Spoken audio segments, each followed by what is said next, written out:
So hi friends, welcome to our channel. Friends, మనకి railway శాఖ నుంచి ప్రభుత్వ పర్మనెంట్ ఆఫీసర్ స్థాయి పోస్టులకి సంబంధించి లేటెస్ట్ రిక్రూట్మెంట్ నోటిఫికేషన్ అనేది ఆఫీషియల్గా అయితే రిలీజ్ చేయడం జరిగింది. ఈ యొక్క పోస్టులకి చేరగానే మనకి 50,000కి పైగానే మనకి శాలరీ అనేది రావడం జరుగుతుంది. ఎటువంటి ఎక్స్పీరియన్స్ అంటూ కూడా ఏమి కూడా ఉండాల్సినటువంటి అవసరం అయితే లేదు గైస్. కేవలం మనకి సింగిల్ స్టేజ్ ఎగ్జామినేషన్ అనేది కండక్ట్ చేసి ఇక పోస్టులకి సెలక్షన్ అనేది కంప్లీట్ అయితే చేయడం జరుగుతుంది.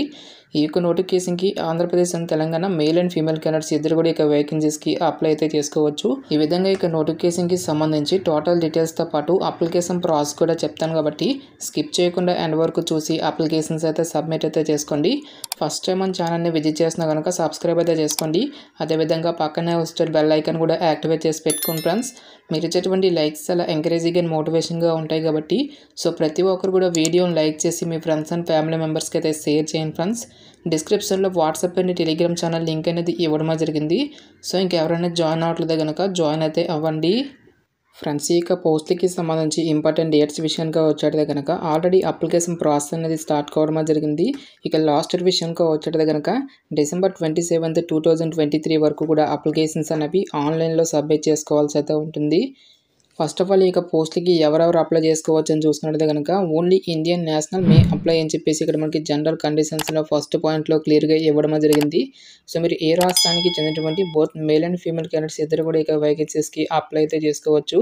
నెక్స్ట్ ఈ యొక్క పోస్ట్కి సంబంధించి అప్లికేషన్ ప్రాసెస్ విషయానికి వచ్చేది కనుక ఓన్లీ ఆన్లైన్లోనే అప్లై చేసుకోవాల్సి అయితే ఉంటుంది. అప్లికేషన్ ఫీజుకి సంబంధించిన డీటెయిల్స్ కనుక చూసుకుంటే కనుక SC, ST, PWD క్యాండిడేట్స్ అయితే కనుక ఈ యొక్క క్యాండిడేట్స్ ఎటువంటి అప్లికేషన్ ఫీజు అనేటువంటి కూడా పే చేయాల్సినటువంటి అవసరం అయితే లేదు. సో రిమైనింగ్ కేటగిరీకి చెందినటువంటి జనరల్, EWS, OBC క్యాండిడేట్స్ అయితే కనుక 500 రూపీస్ అప్లికేషన్ ఫీజు అనేది మీరు ఆన్లైన్లో పే చేయాల్సి అయితే ఉంటుంది. ఫస్ట్ ఆఫ్ ఆల్ ఇక పోస్ట్లకి సెలెక్ట్ అయినటువంటి క్యాండిడేట్స్కి మనకి 1 year పాటు కూడా ఇక ట్రైనింగ్ అనేది ఉంటుంది గైస్. ట్రైనింగ్లో వచ్చేసరికి మంత్లీ వచ్చేసరికి మనకి 30,000కి పైగానే మనకి శాలరీ అనేది రావడం జరుగుతుంది. సో ఎవరైతే ఇక సక్సెస్ఫుల్గా ఇక ట్రైనింగ్ అనేది కంప్లీట్ చేసినటువంటి క్యాండిడేట్స్కి ఇదే సంస్థలో ప్రభుత్వ పర్మనెంట్ ఉద్యోగం అనేటువంటి ఇవ్వడం జరుగుతుంది. ఈ యొక్క పోస్ట్లకి మనకి బేసిక్ పే అనేది 30,000 అనేది ఉంటుంది గైస్. దీంతో పాటుగా మనకి అడిషనల్గా చాలా రకాల కేంద్ర ప్రభుత్వ అలవెన్సెస్ని మనకి పే చేయడం జరుగుతుంది. లైక్ మనకి dearness allowances, house rent allowances, next మనకి కంపెనీ అకామిడేషన్తో పాటు PF, గ్రాట్యుటీ అని చెప్పేసి ఈ విధంగా మనకి అన్ని రకాల కేంద్ర ప్రభుత్వ అలవెన్సెస్ అన్నీ కలుపుకుంటే మనకి నియర్లీ వచ్చేసరికి 50,000కి పైగానే మనకి శాలరీ అనేది రావడం జరుగుతుంది. ఈ యొక్క నోటిఫికేషన్ ద్వారా టోటల్గా మనకి 4 డిఫరెంట్ టైప్స్ ఆఫ్ పోస్టులను అయితే రిక్రూట్మెంట్ అయితే చేయడం జరుగుతుంది గైస్. ఈ యొక్క ఉద్యోగాల్లో కొన్ని రకాల ఉద్యోగాలకి సంబంధించి ఎక్స్పీరియన్స్ అనేటువంటి అడగడం అయితే జరుగుతుంది. సో ఎటువంటి ఎక్స్పీరియన్స్ అనేటువంటి అవసరం లేకుండా మనము అప్లై చేసుకోదగినటువంటి పోస్టుల గురించి మాత్రమే ఇక వీడియోలో మనం డిస్కస్ అయితే చేద్దాం. ఇక్కడ మనకి అడ్మిన్ ఆఫీసర్ అనేటువంటి ఈ యొక్క పోస్ట్కి మాత్రం ఎటువంటి ఎక్స్పీరియన్స్ అంటూ కూడా ఏమి కూడా ఉండాల్సినటువంటి అవసరం అయితే లేదు guys. Male and female candidates ఇద్దరు కూడా ఇక వేకెన్సీస్కి అప్లై అయితే చేసుకోవచ్చు. టోటల్గా మనకి 30 వేకెన్సీస్తో ఇక నోటిఫికేషన్ అనేటువంటి రిలీజ్ చేయడం జరిగింది. ఈ యొక్క వేకెన్సీలో మనకి ఓపెన్ కేటగిరీలో 16 వేకెన్సీస్, SC వారికి 4, ST వారికి 2, OBC వారికి 8, EWS క్యాండిడేట్స్కి 3 వేకెన్సీ అనేవి కేటాయించడం జరిగింది. ఈ విధంగా మనకి ప్రతి ఒక్క కేటగిరీ వరకు కూడా పోస్టులు అనేవి కేటాయించడం జరిగింది గైస్. ఇక పోస్టులకి అప్లై చేసుకోవడం మీకు ఉండాల్సినటువంటి ఏజ్ లిమిట్ విషయానికి వచ్చేదే కనుక సో మనకి మినిమం ఏజ్ వచ్చేసరికి 18 years అయితే కంప్లీట్ అయి ఉండాలి. జనరల్ అభ్యర్థులు అయితే కనుక 27 years వరకు కూడా అప్లై అయితే చేసుకోవచ్చు.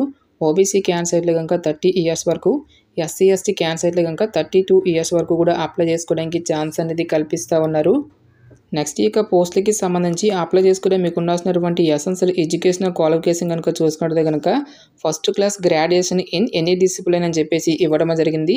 సో మరి ఏదైనా ఒక విభాగంలో బ్యాచిలర్స్ డిగ్రీ కంప్లీట్ చేసినటువంటి క్యాండిడేట్స్ అందరూ కూడా ఇక వేకెన్సీస్కి అప్లై అయితే చేసుకోవచ్చు. సో ఎటువంటి ఎక్స్పీరియన్స్ అంటూ కూడా ఏమీ కూడా ఉండాల్సినటువంటి అవసరం అయితే లేదు గైస్. ఓన్లీ గ్రాడ్యుయేషన్కి సంబంధించిన సర్టిఫికేట్ అనేది ఉన్నట్లయితే కనుక మనకి ఇక పర్టికులర్ జాబ్స్కి అయితే అప్లై అయితే చేసుకోవచ్చు. ఇక పోస్ట్లకి సెలెక్ట్ అయినటువంటి క్యాండిడేట్స్కి మనకి పోస్టింగ్ అనేది ఎక్కడ ఉంటుందని చూసుకుంటే కనుక BEML manufacturing complexes at Karnataka, Kerala and marketing offices across India అని చెప్పేసి ఇవ్వడం జరిగింది. సో ఇనీషియల్గా పోస్టింగ్ వచ్చేసరికి కర్ణాటకలో కానీ లేదంటే కేరళలో కానీ మనకి పోస్టింగ్ అనేది ఇవ్వడం జరుగుతుంది. ఇనీషియల్గా పోస్టింగ్ వచ్చేసరికి మనకి అదర్ స్టేట్స్లో వచ్చినప్పటికీ కూడా ఈ యొక్క BEML సంస్థకి సంబంధించినటువంటి ఆఫీసెస్ అనేవి మనకి ఆల్ ఓవర్ ఇండియా వైజ్గా ఉన్నాయి కాబట్టి ఫర్దర్గా మన యొక్క సొంత రాష్ట్రాలకి ట్రాన్స్ఫర్ చేసుకున్నటువంటి ఛాన్స్ అనేది ఉంటుంది కాబట్టి ఇంట్రెస్ట్ ఎలిజిబుల్ క్యాండిడేట్స్ డెఫినెట్గా అప్లై అయితే చేసుకోండి. ఇక పోస్టులకి సంబంధించిన సెలక్షన్ ప్రాసెస్ అనేది ఏ విధంగా ఉంటుందని చూసుకుంటే కనుక కేవలం మనకి ఒకే ఒక రిటన్ టెస్ట్ అనేటువంటి కండక్ట్ అయితే చేయడం జరుగుతుంది. రిటన్ టెస్ట్కి సంబంధించిన టాపిక్స్ కనుక చూసుకుంటే కనుక general intelligence and aptitude, English language, numerical aptitude and general awareness అనేటువంటి ఈ యొక్క టాపిక్స్ నుంచి రిలేటెడ్గా క్వశ్చన్స్ అనేవి అడగడం అనేది జరుగుతుంది. ఇంగ్లీష్ అండ్ హిందీ లాంగ్వేజ్ యొక్క క్వశ్చన్స్ అనేవి రావడం అనేది జరుగుతుంది గైస్. ఎగ్జామినేషన్ సెంటర్స్కి సంబంధించిన డీటెయిల్స్ కనుక చూసుకుంటే కనుక ఢిల్లీ, కోల్కతా, బెంగళూరు అండ్ ముంబై అనేటువంటి ఈ యొక్క లొకేషన్స్లో మాత్రమే ఎగ్జామినేషన్స్ అనేవి కండక్ట్ అయితే చేయడం జరుగుతుంది. నెక్స్ట్ ఈ యొక్క పోస్ట్లకి సంబంధించిన అప్లికేషన్ ప్రాసెస్ విషయానికి వచ్చినట్టు కనుక ఓన్లీ ఆన్లైన్లోనే అప్లై చేసుకోవాల్సి అయితే ఉంటుంది. ఈ యొక్క అప్లై లింక్ అనేటువంటి డైరెక్ట్గా డిస్క్రిప్షన్లోను కామెంట్ సెక్షన్ అయితే మెన్షన్ అయితే చేస్తాను గైస్. సో మీరు అప్లై లింక్ మీద క్లిక్ చేసిన తర్వాత ఇంటర్ఫేస్ అనేది ఈ విధంగా రావడం జరుగుతుంది. ఇక్కడ మనకి అప్లై ఆన్లైన్ చెప్పేసి కనిపిస్తుంది. ఈ యొక్క దానిపై మీరైతే క్లిక్ అయితే చేయండి గైస్. నెక్స్ట్ మీకు ఇంటర్ఫేస్ అనేది ఈ విధంగా రావడం జరుగుతుంది. ఫస్ట్ ఆఫ్ ఆల్ ఈ యొక్క వెబ్సైట్లో మనకి అకౌంట్ అనేటువంటి లేదు కాబట్టి మనం రిజిస్ట్రేషన్ అనేటువంటి చేసుకోవాల్సి అయితే ఉంటుంది గైస్. ఇక్కడ మనకి రిజిస్టర్ మీద క్లిక్ చేసిన తర్వాత ఇంటర్ఫేస్ అనేది ఈ విధంగా రావడం జరుగుతుంది. ఫస్ట్ ఆఫ్ ఆల్ మీరు ఏ పోస్ట్కి అయితే అప్లై చేస్తున్నారో ఆ పోస్ట్ నేమ్ అనేది మీరు ఇక్కడ ఇవ్వాల్సి అయితే ఉంటుంది. నెక్స్ట్ మీ యొక్క ఫుల్ నేమ్తో పాటు మీ యొక్క ఈమెయిల్ అనేది మెన్షన్ చేసి నెక్స్ట్ మీ యొక్క ఆధార్ కార్డ్ నెంబర్తో పాటు మీ యొక్క క్యాస్ట్ అనేటువంటి మీరు ఇక్కడ ఇవ్వాల్సి అయితే ఉంటుంది. నెక్స్ట్ పీడబ్ల్యూడీ క్యాన్స్ సైట్లో కనుక ఎస్ అయితే ఎస్ అని లేదంటే నో అని చెప్పేసి ఇవ్వాల్సి అయితే ఉంటుంది. నెక్స్ట్ ఈడబ్ల్యూఎస్ క్యాన్ సైట్లో కనుక ఎస్ అయితే ఎస్ అని లేదంటే నో అని చెప్పేసి ఇచ్చేసి ఇక్కడ మీకు డేట్ ఆఫ్ బర్త్ అనేటువంటి మీరు ఇక్కడ ఇవ్వాల్సి అయితే ఉంటుంది. నెక్స్ట్ ఇక్కడ మీకు మొబైల్ నెంబర్ అనేది ఎంటర్ చేసి జనరేట్ ఓటీపీ మీద క్లిక్ చేసి మీరు మొబైల్ నెంబర్ అనేది వెరిఫై చేసుకోవాల్సి అయితే ఉంటుంది.